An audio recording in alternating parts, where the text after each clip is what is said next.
colleagues at New Opera South Australia, but they all wanted to turn me into a different kind of singer.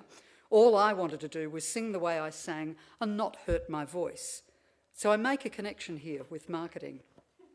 It is one of the very few moments I question that maybe if I had been willing to abandon yodelling, I might have resolved the break between head voice and chest voice, and indeed may have been able to aspire to singing like Marilyn Horne. But rock and roll may well have ruined that chance by 25 years old anyway. I did, after all, sing in a band with Bon Scott at one point in Adelaide, and I loved yodelling. The connection to marketing becomes clearer if we move further on in my career.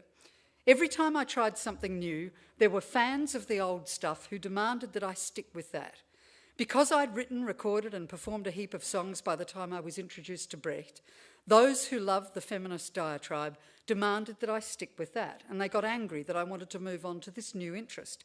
Some pointed out that there was a lucrative market in the USA college circuit for feminist singers.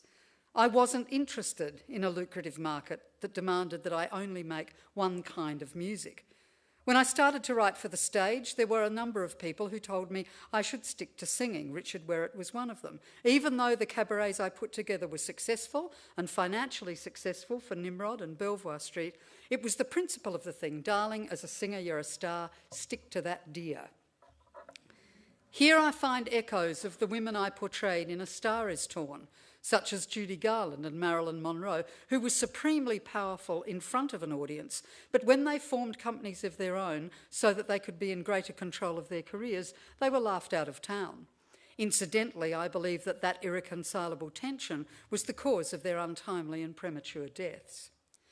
As you will observe, my considered unwillingness to confine myself to a particular market, to the exclusion of other audiences, has been a perfectly healthy survival technique for me. Now, I may have made more money by confining myself to one market, but would I ever have explored the world and the arts in the way I have? Would that course really have satisfied the person I am and have become? Would I have achieved my potential? The man whom, without his permission, I have called my mentor, the late John Willett, principal editor and translator of Brecht, and the man who introduced Brecht to the English-speaking world, furnished me with all the materials I needed for expertise in the music, poetry and painting of the Weimar Republic. He also began my international career by ensuring that my first trip ever out of Australia was directly to the stage of the National Theatre in London. We did a show there, we recorded the repertoire with the London Sinfonietta at Abbey Road, we made television at the BBC. John would have preferred I stay with that, and that alone.